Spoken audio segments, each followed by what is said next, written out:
Swamp Things, a podcast revisiting legendary runs.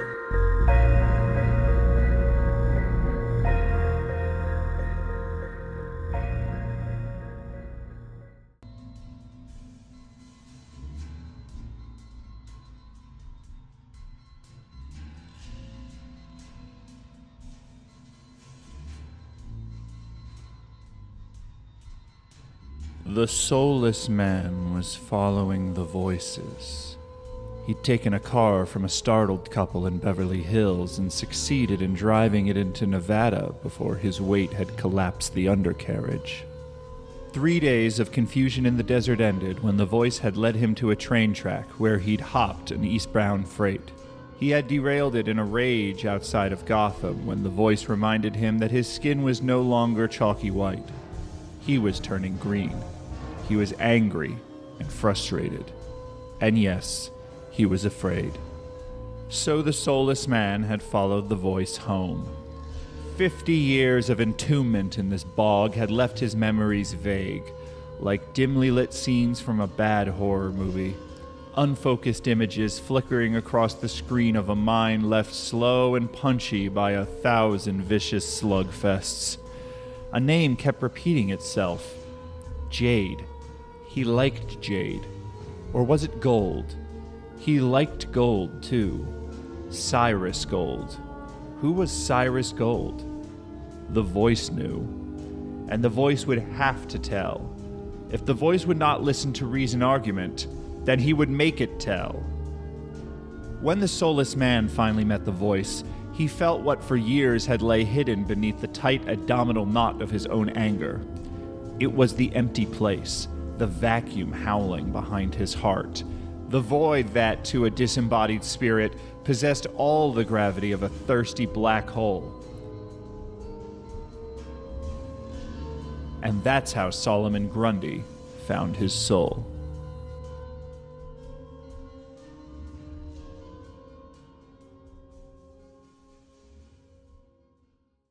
Hello and welcome to a new episode of Swamp Things, a podcast where we'll be retracing classic Swamp Thing runs from beginning to end. This season, we are retracing Rick Veatch's run following Alan Moore. I'm Robert Reinecke. I read these books during their initial run. Which brings me to my guest, Rob Veatch. Rob is co-hosting through the opening stretch of Rick Veatch's run, so welcome back, Rob. Hey, thanks, Robert. Glad to be back. Yes. And your listeners should have this episode right around Christmas. So Merry Christmas to you. Oh, a nice little treat for everybody. Green. It's just what they all wanted. Well, this is not just what Swamp Thing wanted in this episode, and we'll get to that. The opening reading is from Swamp Thing number 67 and was read by Patrick Ripoll. Patrick is the co-host of the podcast 96 Greers, focusing on movies that feature Judy Greer. And he also hosts the horror commentary tracks podcast, Tracks of the Damned. He recently did 30 Roger Corman films in 30 days, and I was on to discuss the Roger Corman film, The Little Shop of Horrors. Not the musical remake, the original. Oh, wow, okay. Yeah. Yeah. Which, honestly, I feel Little Shop of Horrors is a film that kind of made its hay from being in the public domain. But the better movie of a similar pair is Bucket of Blood. So that's my recommendation. But go listen to the podcast. Cool. So before we get started, a little bit of background on what came before. Swamp Thing has returned from his space odyssey and intends to retire from both the affairs of men and the affairs of the Parliament of Trees to be with Abby. But John Constantine and the Parliament of Trees have other ideas, mostly revolving around giving birth to the next plant elemental whose spirit is hanging out with Swamp Thing and Abby. And that brings us to Swamp Thing number 67, entitled The Wisdom of Solomon, with a cover date of December 1987. The Grand Comics database lists a publication date of August 25th, 1987. Also, the cover advertises a six-page preview of John Constantine, Hellblazer #1, which would debut in late September, just in time for the Halloween season. Also, the cover price is now 125. It seems quaint now, but the spiraling cost of comics is certainly a big deal, and it seems like we are just at $1 not more than like a year ago, and now it's up to $1.25. So that's rapid inflation. Wow. Yeah. Yeah. Also, just to note that there's a suggestion for mature readers sticker on the cover. It wasn't distributed to newsstands at this state. It was direct sales to the comic book shops only, so they didn't really need the sticker. But this sticker would come back and be a ongoing debate over the years on whether you need to tell readers that a mature reader's title is actually a mature reader's title or not. Hmm. Anyhow, Rick Veatch and Tom Yeats did the cover, and the cover features a beaten up Swamp Thing in a headlock by a green skinned hulking figure without showing the figure's face. It's certainly a different cover from the more overtly horror themed covers of Moore's run. So, thoughts on the cover, Rob? Well, hulking is the appropriate word there because that is the first thing I thought. Like, if I was just looking at the artwork, I think this was a Marvel crossover. You would think so. And now, I mean, looking at it, I almost wonder if that's deliberate. Oh, I'm sure it's deliberate. Yeah, because he's even what you can see of him is shirtless, Yes, which this figure once you get inside the issue, he wears he clothes. he does wear a shirt, and Yeah, this figure commonly wears a shirt. right.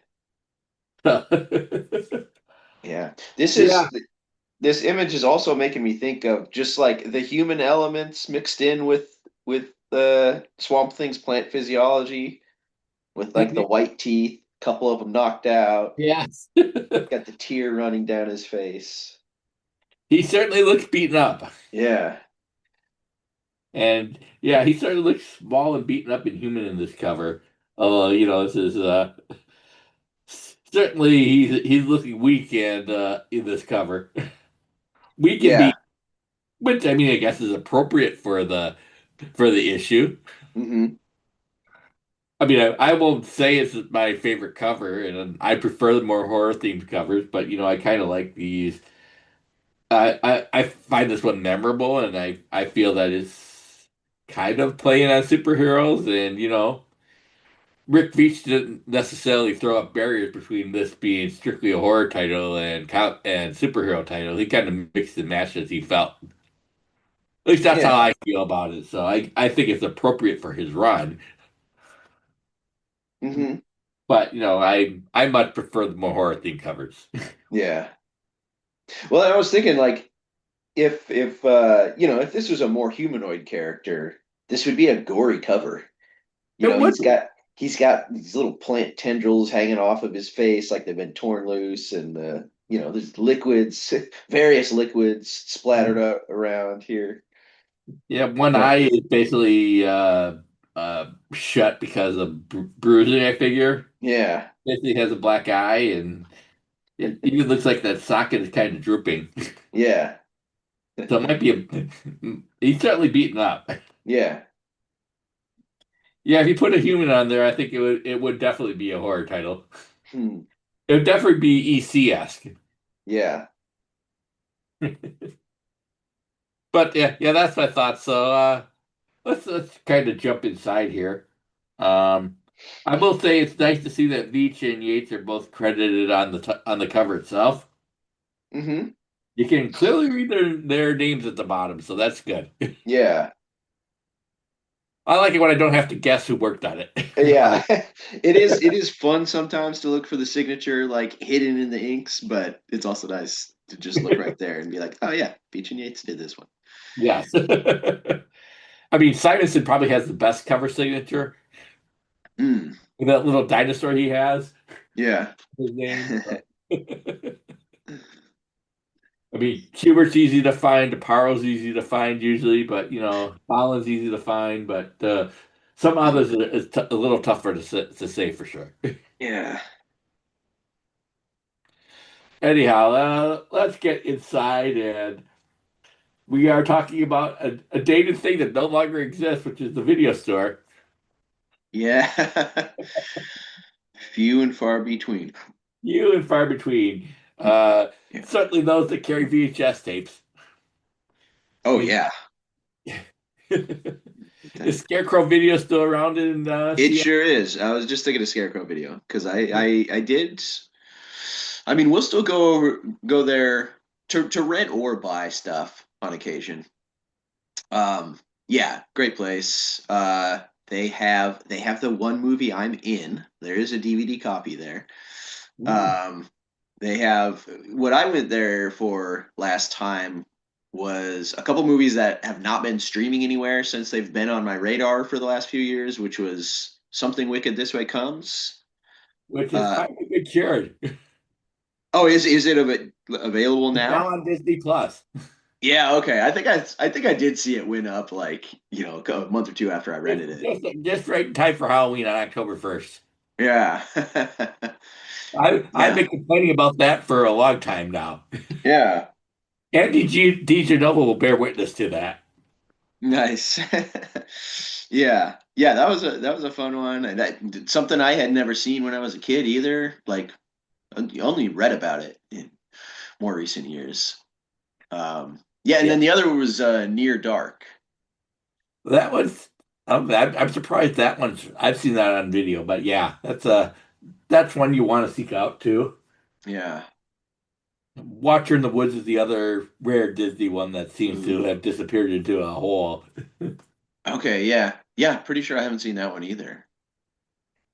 Which, Yeah. Something Wicked This Way Comes is the better movie, but Okay. they're both worth seeing. Yeah. Yeah, I was interested in digging into that the like Disney dark period. Yep. Cool stuff in there. Well, since you're going to give me the lead, and I'm just going to say you should look. People that are listening to this should check out my podcast at Still Watching the Skies. We did a Dark Disney Halloween special. Yeah. We had Something Wicked This Way Comes, Watcher in the Woods, Return to Oz, and The Dark Cauldron as the four movies we discussed in that episode. So, Right on. this was an unscripted ad lib plug, by the way. So, back to the book. I will say that this video store here is not Scarecrow Video, much smaller and seedier, but they Mhm. were the kind of video stores back in the day. Although I'm surprised he doesn't have a little back room with beads that you have to go through to play this video that John Constantine presents. Yeah. Just puts it right up front. Right on the front counter there. Front counter, well, that kind of probably tells you about the video store owner there. Hmm. Um, I mean, we could probably talk about the meaning of the store is 5,000 Maniacs, which is probably a reference to Herschel Gordon Lewis's 2,000 Maniacs, which is like one of the first gore movies in the early 60s. I don't think it's a reference to 10,000 Maniacs, the band with Natalie Merchant, but you never know. Yeah. Yeah, first one makes more sense. Although I am more familiar with 10,000 Maniacs. Yes. And you can make out some of the titles on the shelves, and some of them are notorious, and some of them are not so notorious.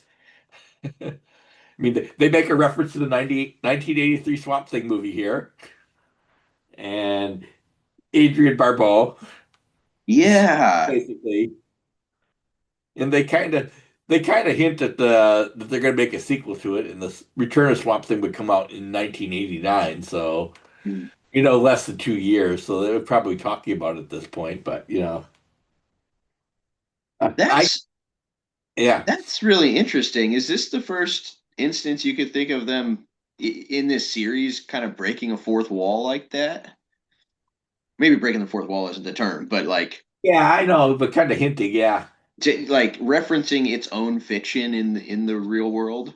Yeah, I mean, I know back in the early days of the Marty Pasco when it started up. Elizabeth Tremaine was a journalist that was hanging around, and apparently she had written a very bad book about Swamp Thing that Hmm. sold like hotcakes. So I always found that funny that the book was Oh bad. wow. Well, but it's I don't know if they made reference to the movie or not. I kind of suspect they were at least hinting at it, but I'm not sure if they did an overt. This is an overt reference. Hmm. And I don't mind. It doesn't break my suspension of disbelief either, because there have been swamp monster or Bigfoot or cryptid movies since for a long time. I Yeah. mean, Legend of Boggy Creek leaps to mind. We've had Abominable Snowman movies, so sure, a Swamp Thing movie could have happened. Yeah, I it's also interesting like that they use the name Swamp Thing here talking about Yeah, the movie. Um, but then yeah, like later on in the issue, I guess we'll get there. Some people refer to him by a different name. yeah. Yeah. And even here, they're kind of say the title is Swamp Thing or something like that, kind of Yeah. intimating that he's not really sure, but he could have named it anything we could have gotten it. Swamp Tutor Yeah. that would have been just fine. Um, Yeah, I like don't, actually, I'm curious, Robert, are you familiar with all the titles on the shelf? Like, do you know if any of them are just made up or if these are all real well, films? there's one that says like Kill Kill Kill. I think is all made up. Uh, there's one that says Snuff that's made up. Yeah, yeah. Yeah. I Spit on Your Grave is definitely a real title. Yep. Um, Yeah, I noticed Let Them Die Slow is on both yeah, shelves here. I'm not sure about that. They cut him as something with a big 13 could be Dementia 13, I guess. Okay. But I kind of suspect that these are real. One Basket Case is real. Oh Kulam, I've yeah, never yeah. heard. I don't know. Zabid feels like it's a play on Rabid by Cronenberg. Okay. But Ilsa She Wolf of the SS is definitely a real one. Spider Baby is definitely a real one. Hmm. Reanimator is covered up by the word bubble. Yeah. But we can see, yeah, there's enough of it there. I Yeah. mean, I kind of like enjoy it that they have there. I'm surprised they don't have like an Evil Dead one there. That would seem to be Yeah. the obvious one that's missing. Yeah. At least it was kind of notorious at the time. They do have I think they have Texas Chainsaw. Yeah, they do have Texas Chainsaw Massacre. Some Yeah. underage kid has it in his hand. Yeah. He's Yeah, choosing between I that don't and think this. Basket Case. Yeah, I don't think this owner checks ID. Nah, no, doesn't seem like the type. I think you can kind of get that from the little kid that's hanging outside with his mother as the mother scolds the owner. Very psychotic look on that boy's face. Mother seems like a real over concerned citizen here, but maybe not in relation to her own child. She looks like she Oh, I does need to trust look out him. for He's a that little kid. angel.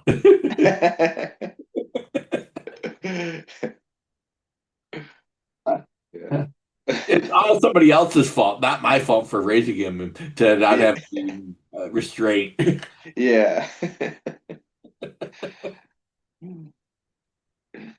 I know Stephen Bissett kind of worked at a video store for a while, so I think Mm, maybe he had some input. cool. And of course Constantine shows up and he kind of references video nasties and maybe some explanation is in order for that or not. I mean, you have the internet here, but video Mm, nasties were a list of films that were just described as obscene by the British National Viewers and Listeners Association. ultimately there was something like a list of 72 films, including stuff like The Evil Dead, I Spit on Your Grave, Last House on the Left, a bunch of Lucio Fulci movies like Zombie 2, House by the Cemetery and Beyond, Argento's Tenebrae, Bava's Bay of Blood, which is also known as Twitch of the Death Nerve, which basically was one of the slasher proto slashers, and then other stuff like Living Dead at Manchester Morgue. Um, so you know, the Driller Killer, Toby Hooper's The Funhouse, you know, your usual suspects. I mean, apparently at some point or another, stuff like The Exorcist and Texas Chainsaw Massacre fell foul of the authorities in local jurisdictions, and even stuff like The Best Little Whorehouse in Texas, which is anybody's ever seen it knows it's exceptionally tame for the title. So, I mean, ultimately, like the U.S. Satanic Panic, it kind of ran its course in the 80s, but it was something that was going on, and we can argue whether it had actually the opposite effect by drawing attention to a bunch of these disreputable titles. And Yeah. yeah, I think it was a source of pride, but you know, Yeah. basically, so it's something that I kind of suspect that most of these titles that are not obvious parodies are real, but it's hard to say. Yeah. Oh, is that the? Yeah, I can't quite read it. It kind of looks like it could be the Beyond, that other little mostly black covered one there, but who knows? Yeah, I can't make any letters out there. But it also it almost looks like he was trying to do a tiny little thumbnail of like an actual, poster or cover image. Yes. Yeah. So, I mean, it kind of moved the plot further because, you know, we saw that Constantine, you know, still the tape last issue, and now we get to see what's on the tape. But, you know, Mhm. it's also, you did not need to have this page in this issue, but it's kind of fun. Mhm. And he does do the Alan Moore thing of referring to a wasteland being on the last word balloon from Constantine there, and then you turn the page and you see an actual wasteland. Yeah. Oh, that's cute. That's a it's a fun little transition there. Yeah, and you know, Alan Moore used to do that all the time, and then he said, "Yeah, that's kind of becoming a parody, but you know, it's still kind of fun." Yeah. And that brings us to our first reading, which is by Patrick Paul, and basically describes what we encounter Solomon Grundy here, who has turned green in the wasteland, and you know had bonded with, well, yeah, bonded with the Earth elemental sprout at this point, in the devastated solar swamps. You know, there's what 4 pages here before we 5 pages before we I think the story proper starts. I guess the you know the elemental bonding with Grundy is the start of the story, but Yeah. you know we're about a fifth of the way through the book and not much has really happened. Just kind of laying it though. I do like it. I think all the art is pretty good. I like the depiction of the elemental sprout face to face with Grundy, Uh-huh. and you know I like that tractor that Rick Veatch is drawing for Grundy as he picks it up, and I feel like you know Rick Veatch made sure that he drew that tractor for all it's worth. Every nut and bolt he could fit in there. Yeah. Yeah, a lot of little hatchy line work in there. Yeah, Yeah, a lot of good detail. All the moss encrusted on those tires. yes. Yeah, yeah, that's good. I, Yeah, I I really mean, like the opening, like kind of big landscape shot back on page two. Also, yeah, I really think that's nicely nice done. too. You got your fire burning in the distance at some sort of industrial plant, and you Hmm. know Grundy wandering through I don't know. Maybe we should bring up. I mean, I know who Solomon Grundy was. I assume you know who Solomon Grundy was, but for our listeners, Solomon Grundy was created as a Golden Age Green Lantern villain in 1944 by writer Alfred Bester and artist Paul Reinman. Originally, he was a corrupt merchant, Cyrus Gold, who was murdered and had his body dropped into Slaughter Swamp, where he was brought back to life as a zombie-ish Solomon Grundy about 50 years later in the 1940s. He fought a variety of heroes over the years, including Green Lantern, the Justice Society of America, the Justice League of America, and Superman in an issue of DC Comics Presents, written by Steve Englehart, where Swamp Thing also appeared, and and of course Batman, most notably in the Long Halloween, which will be in the future. But so I guess he is kind of Gotham based because Golden Age Green Lantern was in Gotham, Oh, okay. so I mean he's shown up, and I feel like these days he's kind of a Long Halloween villain more than he is uh a general villain. But you usually you wanted somebody big and powerful for a brawl. You could always reach into the bag and pull out Solomon Grundy for it, and like the Hulk, he can fight just about anybody, Yeah. and you can't kill him, so you can unleash all sorts of mayhem. Yeah. You can't kill a man who's already dead. He's already dead or undead or whatever he is. Yeah. And he also was kind of plant-based, so he was a good opponent for Green Lantern, the Golden Age Green Lantern, whose weakness was wood. Okay. So that's how that kind of all goes together. Uh, Yeah. I don't know much about Paul Reinman as an artist. I do know about Alfred Bester. I mean, Alfred Bester would become a well-known science fiction writer. I mean, best known, well, he won a Hugo Award for The Demolished Man and also wrote the cyberpunk forerunner of The Stars My Destination. Oh, wow. Uh, he had a affinity for incorporating rhymes in his works. He incorporated the Solomon Grundy nursery rhyme for his villain, of course, but he also created the "In Brightest Day and Blackest Night" Green Lantern oath. And that rhyming scheme shows up in "The Stars My Destination," and he kind of does kind of loose. What do I want to say? Non-metered free verse in the Demolished Man too. Yeah, it's kind of a stream of consciousness because it involves telepathy.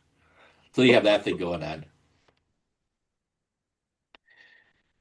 And Wow.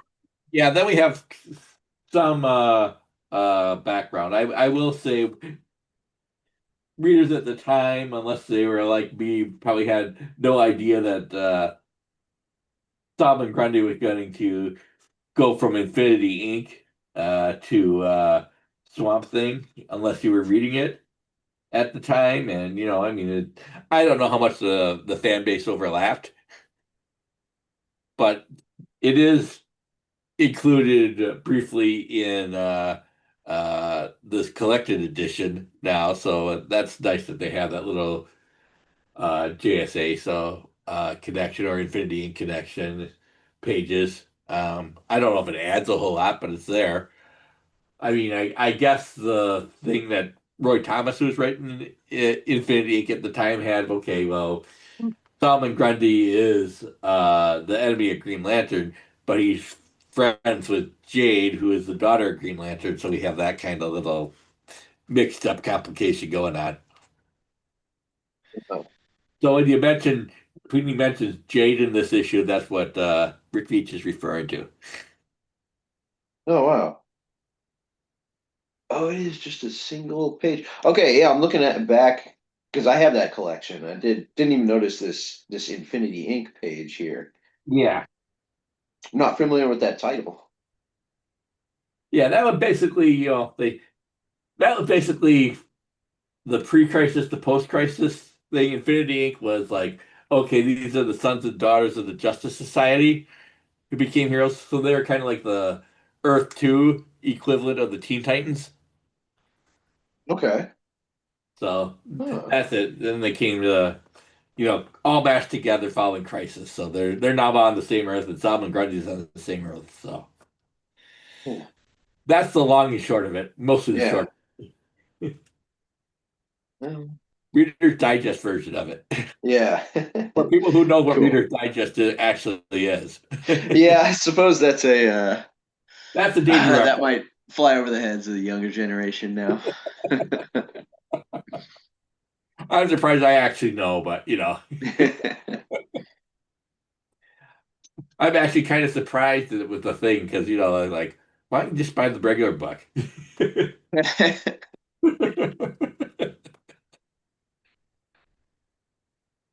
So I mean, that's it. I mean, that's part of the players. I mean, we have Constantine and Grundy, and then we have to get to our third major player of the issue, which is Swamp Thing himself. And they're playing hide and seek in the swamp with buried junk and Swamp Thing hiding in an underwater refrigerator, which is fun and wrong, but he doesn't need the air, so at least he's playing fair by leaving the door partly open. Yeah. But it's nice to see that Abby and Alec are happy again. Hmm. And I mean, I feel like it kind of wraps up where they've been, and I kind of like that. Rick Veatch at least acknowledges in these pages, that maybe that Abby could use a shower. Yeah.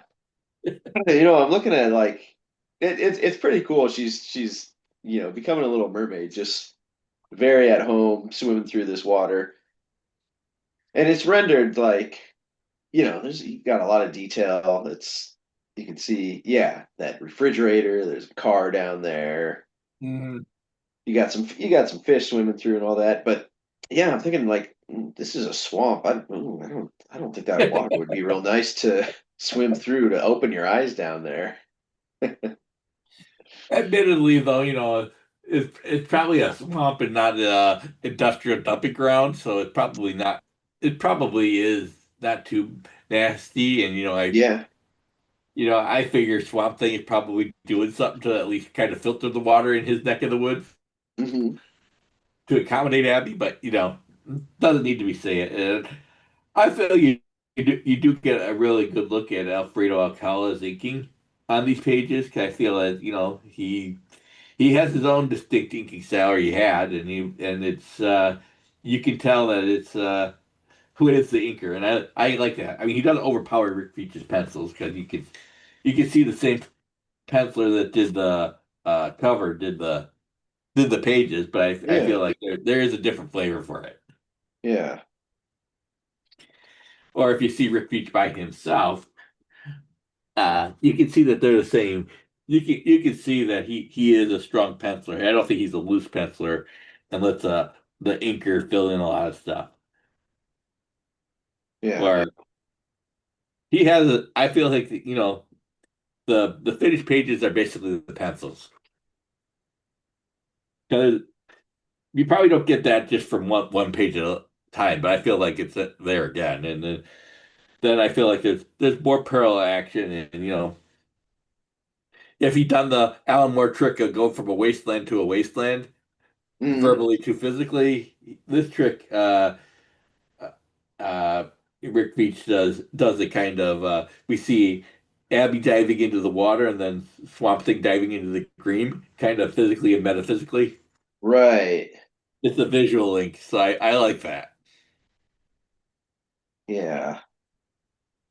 So by this point, Swamp Thing decides to check in on the Parliament of Trees, and Parliament apparently has their own plans, which is kind of leads us to reading number two, which I'm just going to leave here.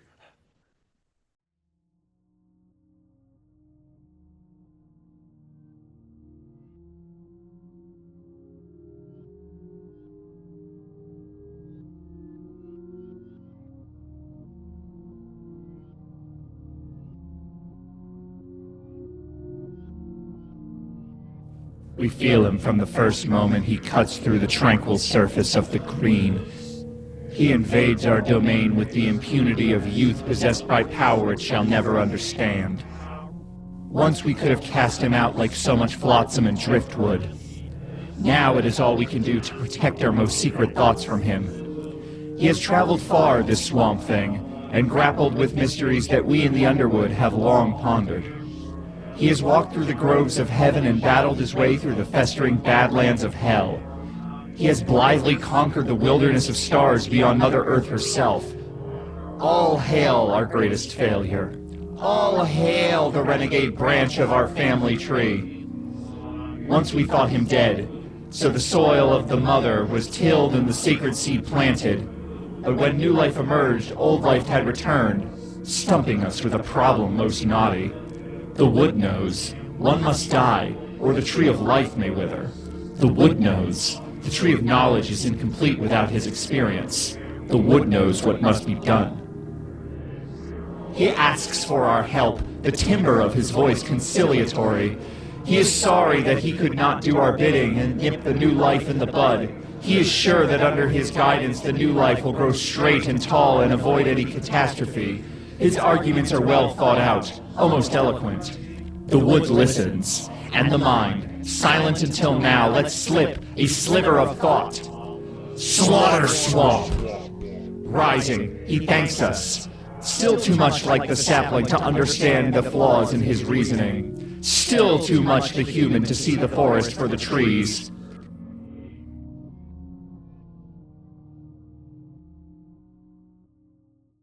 So we have the Swamp Thing being plotted against by the Parliament. They're looking for his knowledge, and you know he's unaware of that for now.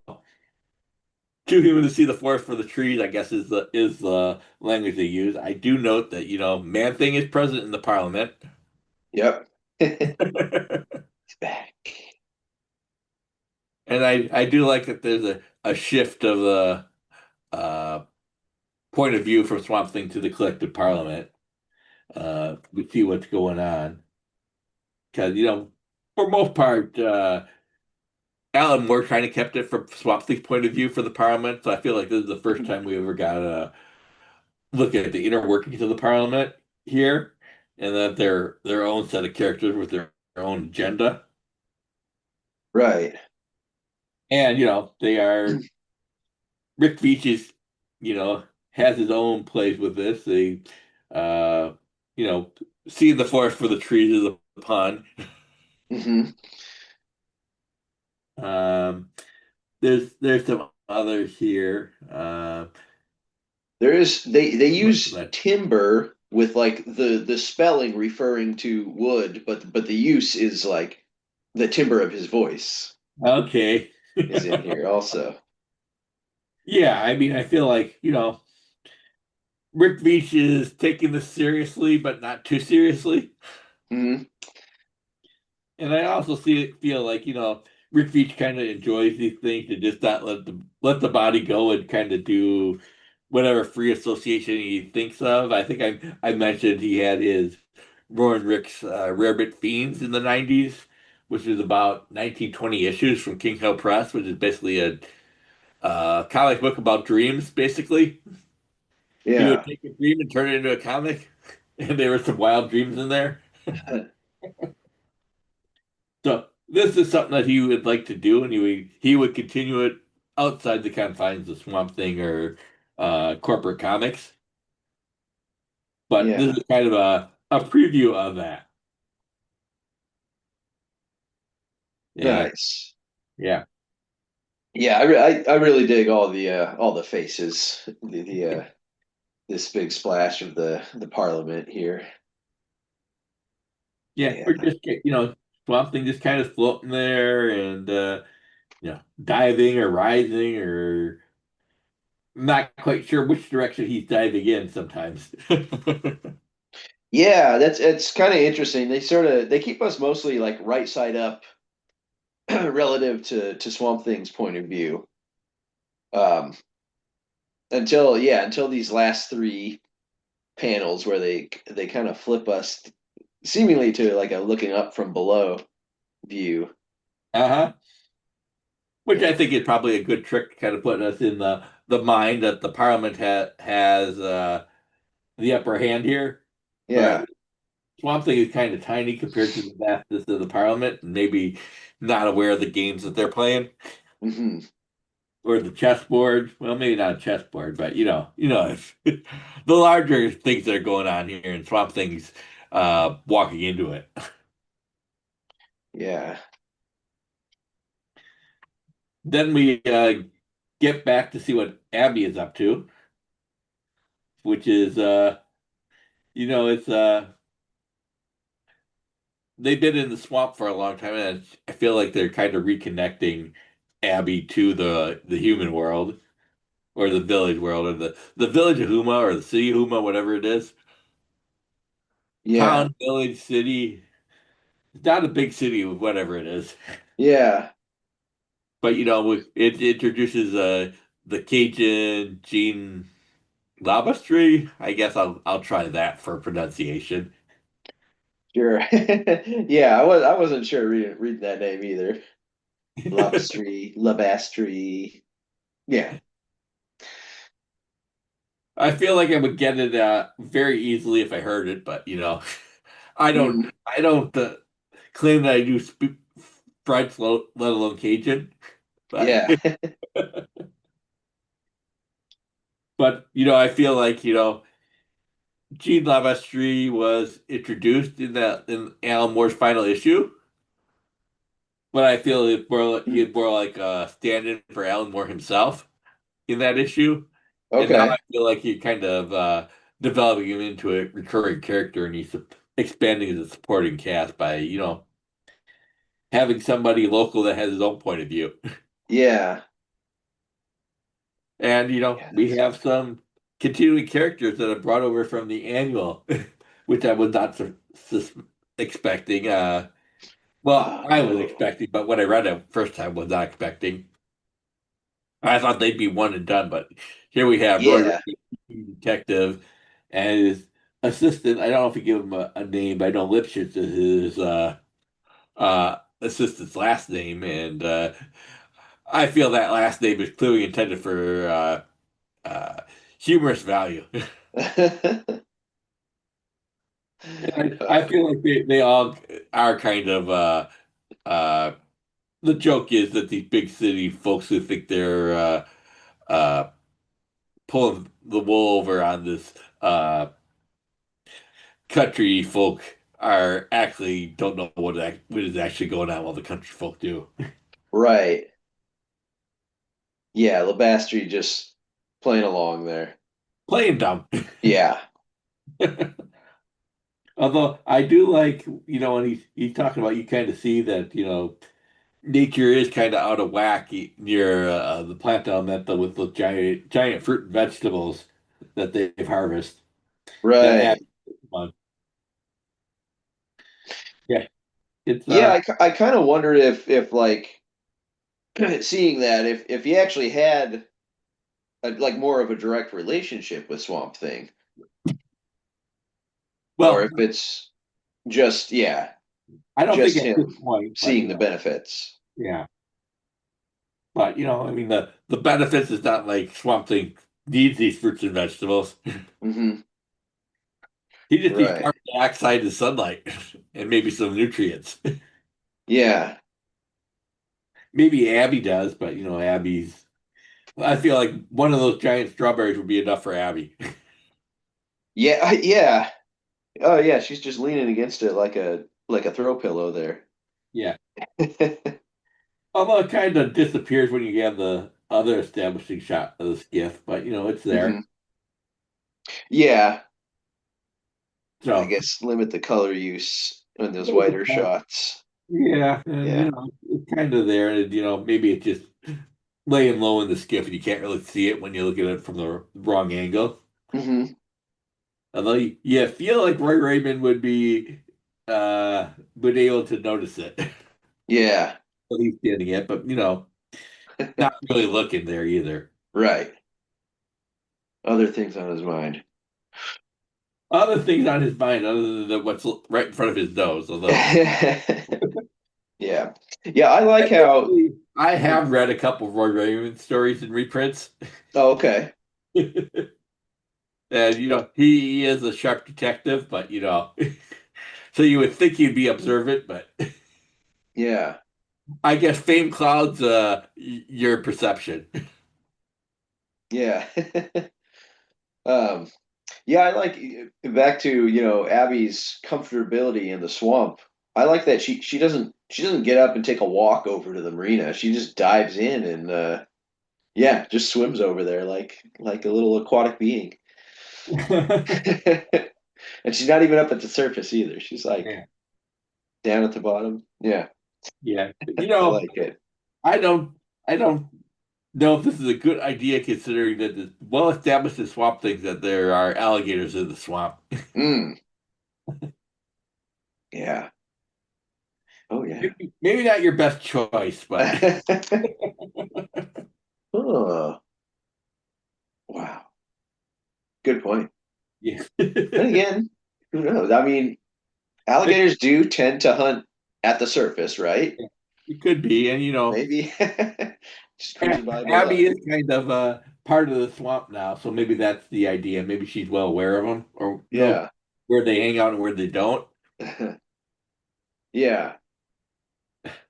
Okay. But Labostri is also he's surprisingly not alarmed by this woman just popping up out of the water to hop a ride on his skiff. Mhm.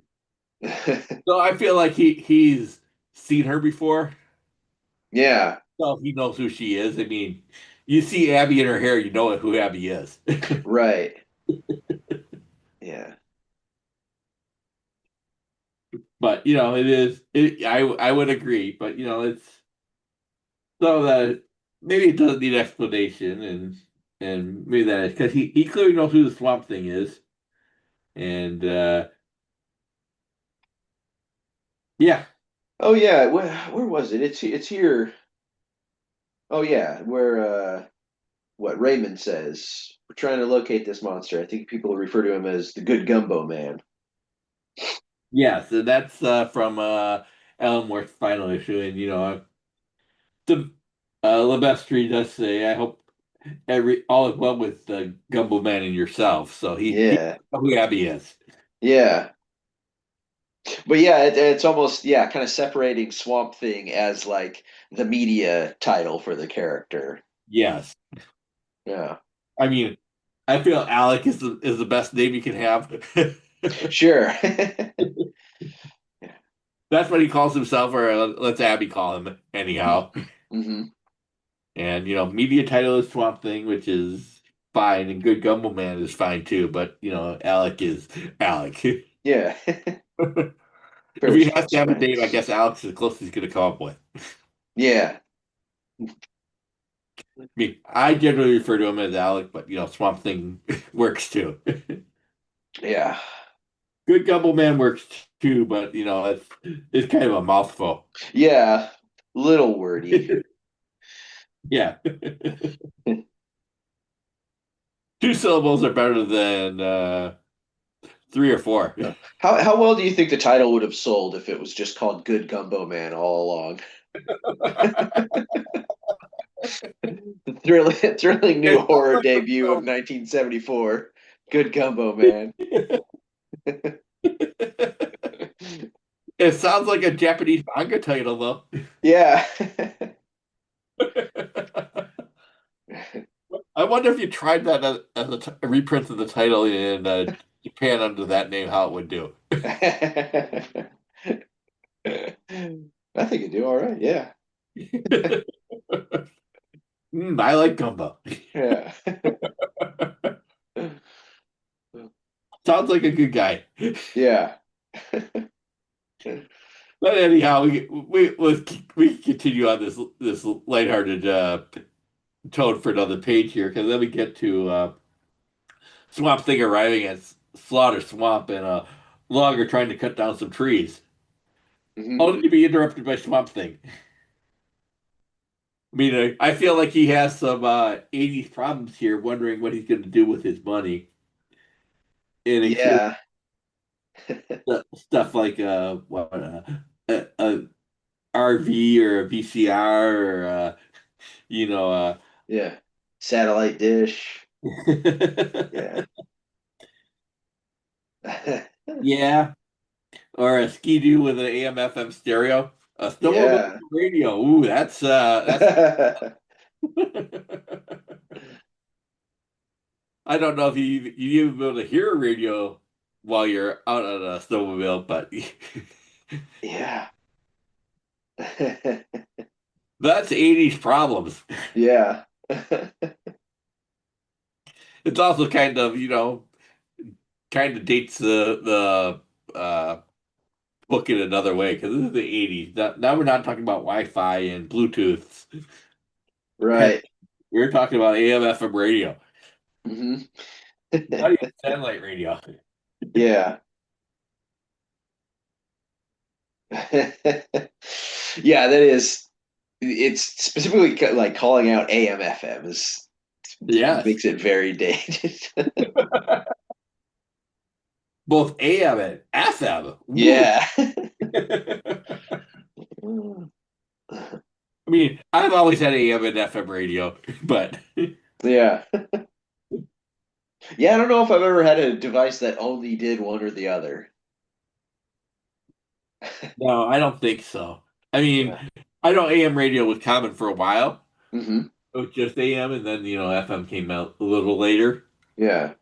Yeah, FM is better with no static at all. But Right. I feel like I've always had both of them. You just change the bands, and you're good to go. Uh-huh. Yeah. But yeah, I feel like it's a nice little fun bit here. It kind of does play. They haven't really done some eco themes in this issue, and I guess they're kind of working their way into it, although humorously. Yeah. Yeah, it's just this one stand of trees amid all the slaughter. And even by the 80s, you knew that we have to start replacing trees if we're going to cut them down. So you just can't cut them down without that. It's not sustainable. Uh-huh. We'd like to make Yeah. money forever, not for just like 5 years. Yeah. Some sort of Lorax thing here. Right. Yeah, and this is, I mean, maybe he's done it here and there, but this is something I haven't seen much of with Swamp Thing actually just kind of dropping in and revealing himself and speaking to just a random person. No, not too often. Yeah.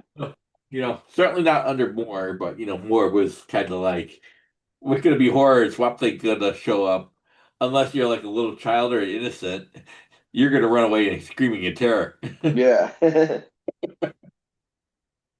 Beach is being much more playful here. At least he is until we get to actually see uh, the devastation of the sawmill itself. Yeah. And Slaughter Swamp is hardly a swamp anymore. Just kind of this barren wasteland. Right.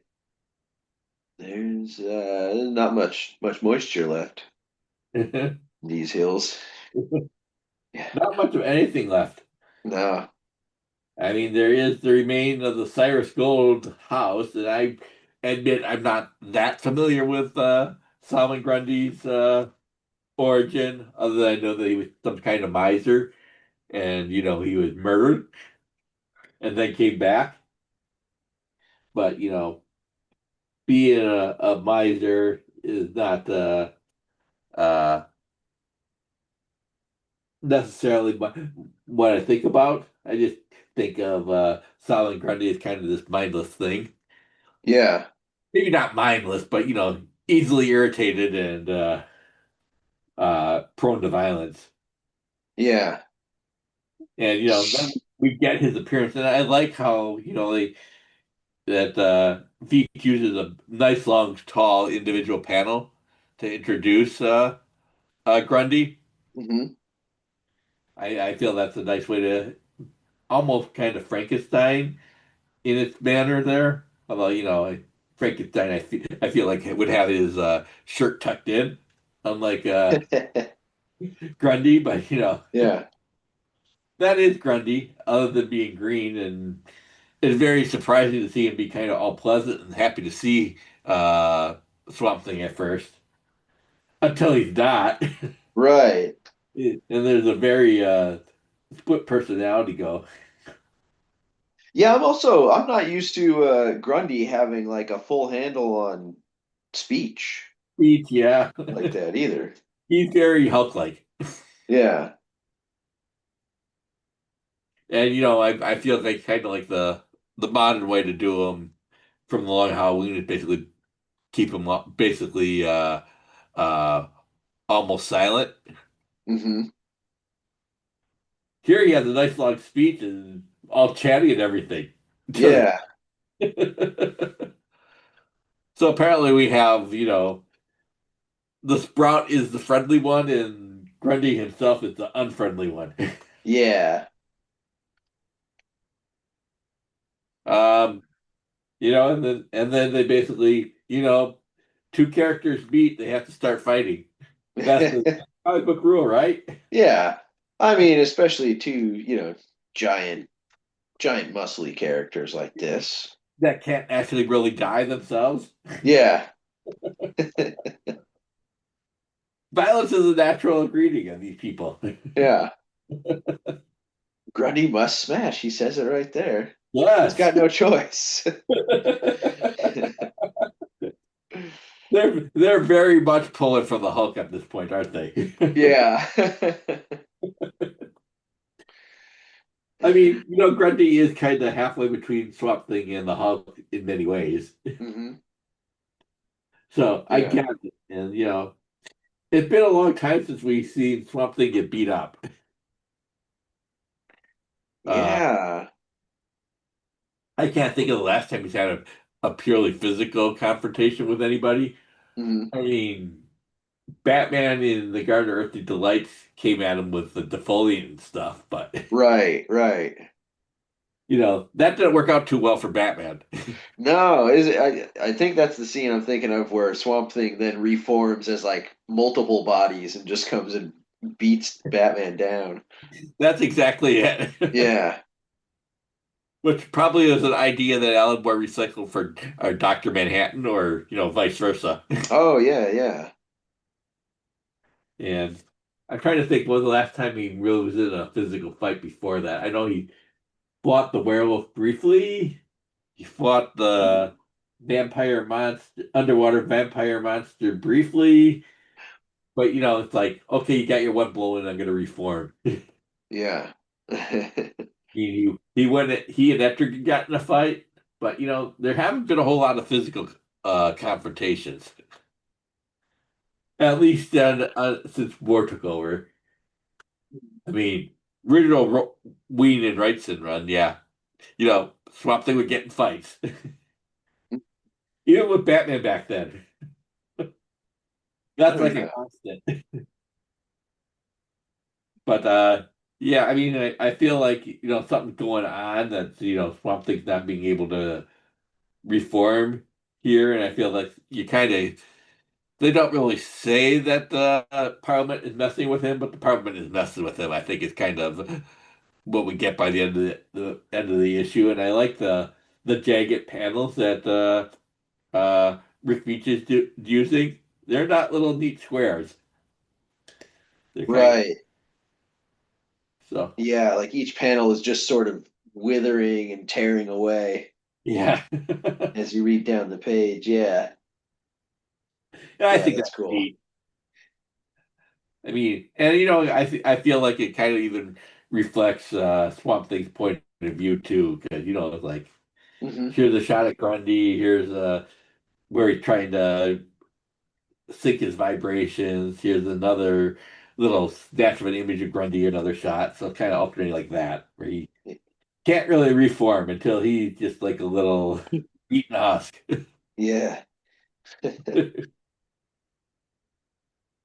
And the Sprout is not much help, or at least not for long, because Grundy is Grundy, and reduces him to pulp. Yeah.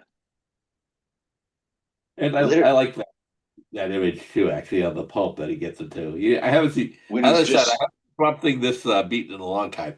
right, where he literally just squishes him in his fist, Yeah. tosses away a little remnant. Yeah. It's I mean, this is not one of those deep Marvel or DC fights where it's all fun and games and we're gonna knock over a thing. This is very visceral. I Uh-huh. feel like the pulping a Swamp Thing is visceral, but but Yeah. it is that, and I feel it kind of raises the stakes too for this arc as a whole, that we can see that Swamp Thing can be beaten. Been a long Right. I thought that.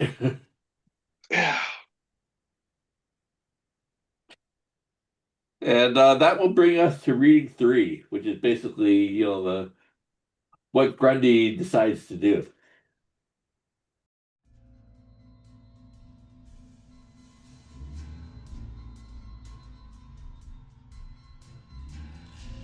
The soulless man, victorious, found himself strangely transfixed by the house before him. Somehow he knew that it was a haunted house, and that a miser had lived there. Thinking of the house made him uncomfortable, so he tried to think of his enemies: Green Lantern, Hawkman, the Justice League. But other memories were trying to surface. He tried to think of his only friend in the world, Jade. Or was it Gold? The memories burst through then, like the spring floods overflowing, like the high-pitched song of the cicada and the pungent smell of all-encompassing foliage. There was the house, not an opulent castle, but a nice simple house, a miser's house, his fields, his swamps, his home. The voice was back. It was whispering seductively. It can be like this again, Grundy, if you just give up. No. Grundy did not care how it used to be. All he really knew was that Grundy must be Grundy, and to hell with everything else. Holding the voice at bay with the empty fist of his will, Grundy began to walk across the bankrupt landscape, and with each step closer to the mill vats, bubbling with hot chemical stews, the voice trembled. The voice was pleading, rising in agitation with every rung up the ladder. Just before he hit the surface, and the voice screamed once and fled forever. He sat in his bath of acid toxins for 5 minutes to be sure that the green color which the voice had marred him with was bleached away. Then he stayed in an extra minute or two just to prove he could do it. Then he remembered. He had a friend somewhere. So the soulless man plodded off to find her.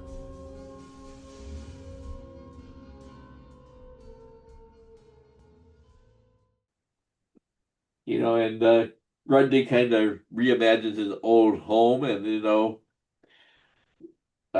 his swamps and his home, and basically says no, he doesn't want to share that. Hmm.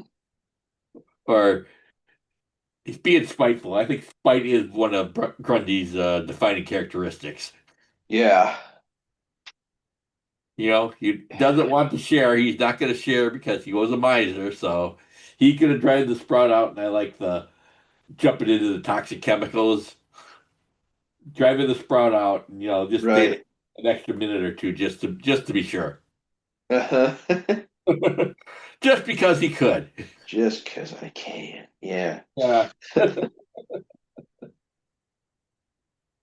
but I feel like he's right at home in that the remains of Slaughter Swamp, which is hardly a swamp at all at this point. Hmm. Gotten every bit of value out of it. Yeah. Gosh, it's interesting that they repeat their word miser to describe him. It's it's a term I'm really only familiar with in relation to Ebenezer Scrooge, Yep. or like the heat miser and cold miser from I think Yeah. is that Rudolph the Red-Nosed Reindeer? Year Without a Santa Claus. Oh, okay. All right, yeah. But yeah, I don't know. It's it's almost described like it's a job title, the way they use it here. That's what I do. I'm a miser. I'm a miser. I don't share. Yeah. But yeah, Scrooge is the number one miser in history. Yeah. King of the hill. But even Scrooge, sees the error of his ways. Grundy Mhm. never will. No, Yep. to death and beyond. Yes. Yeah. And then Constantine decides to make his presence known. And he Yeah. kind of realizes that, he may be a bastard, but he knows what another bastard is. Uh-huh. He's like, yeah, the Parliament's messing with you. And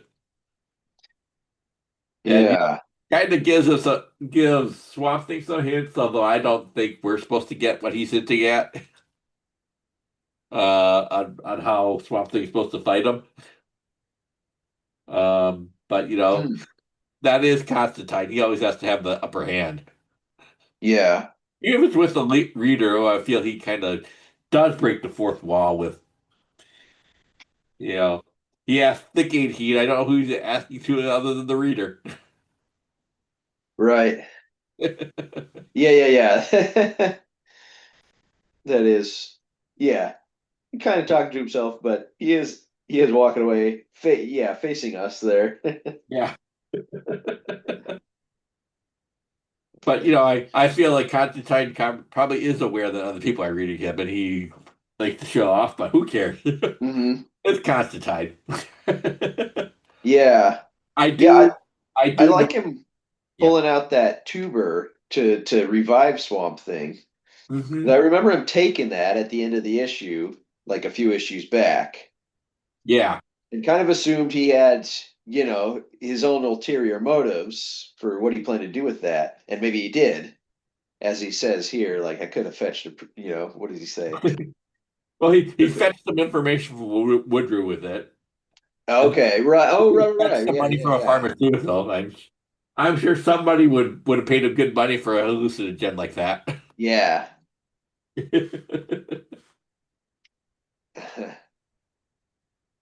But Constantine is being Constantine. I feel like the relationship between Swamp Thing and Constantine is always fun.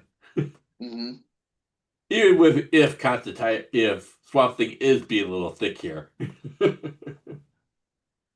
He also kind of knows that, Constantine does probably know what's going on. It is a smart little bastard there. Yeah.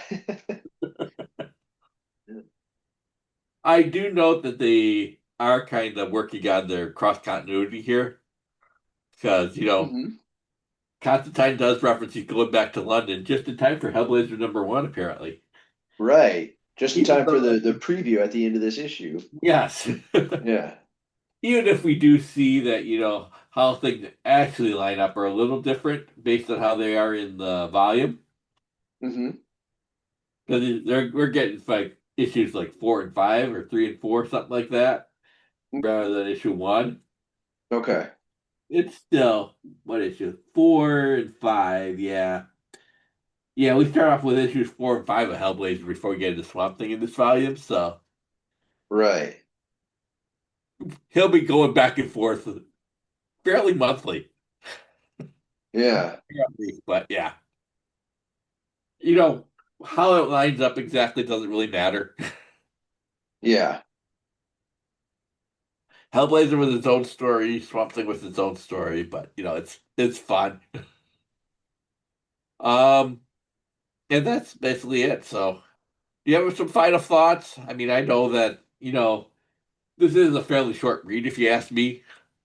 Hmm. I mean, a lot of this issue is basically devoted to two long sequence with Grundy, Yeah. so it moves fast, and that second sequence is a lot of fighting Right. and punching.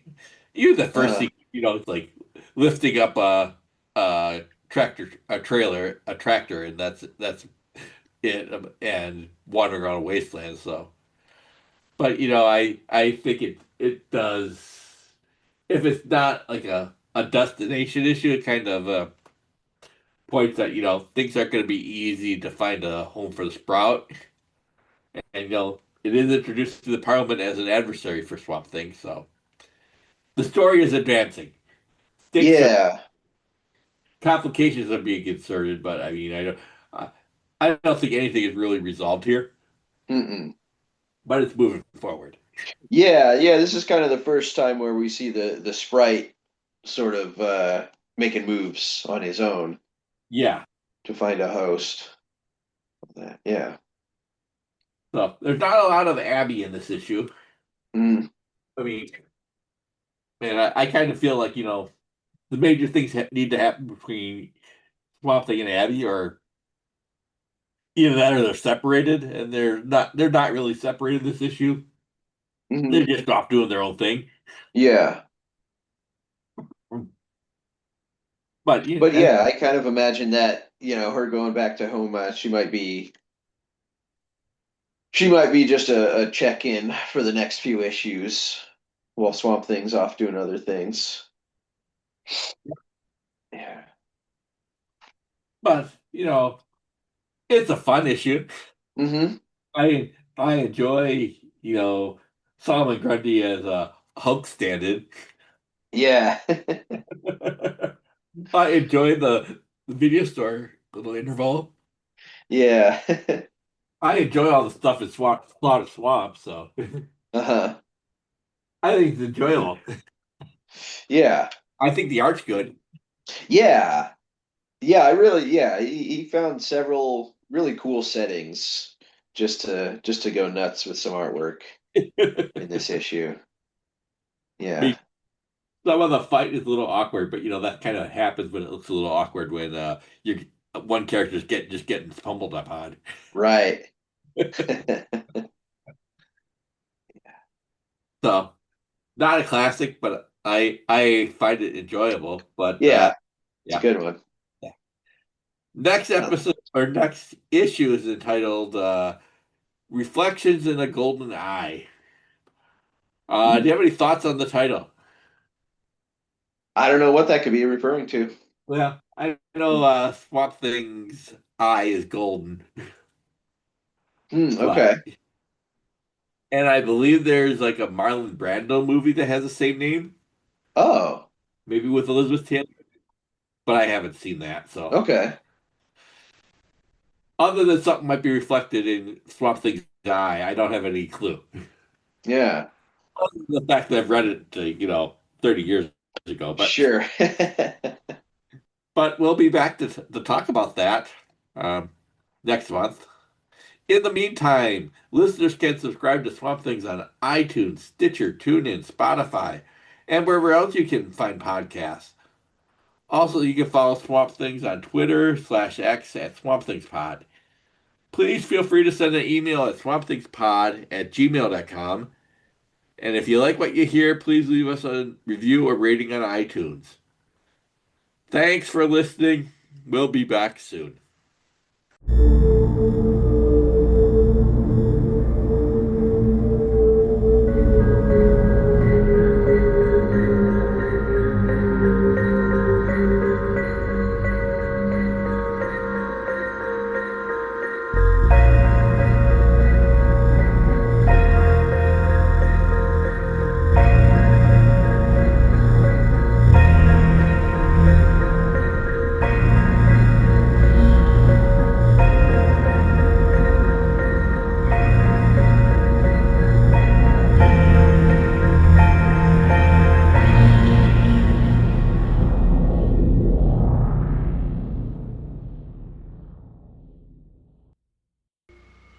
Much beauty in the swamp, if you only look.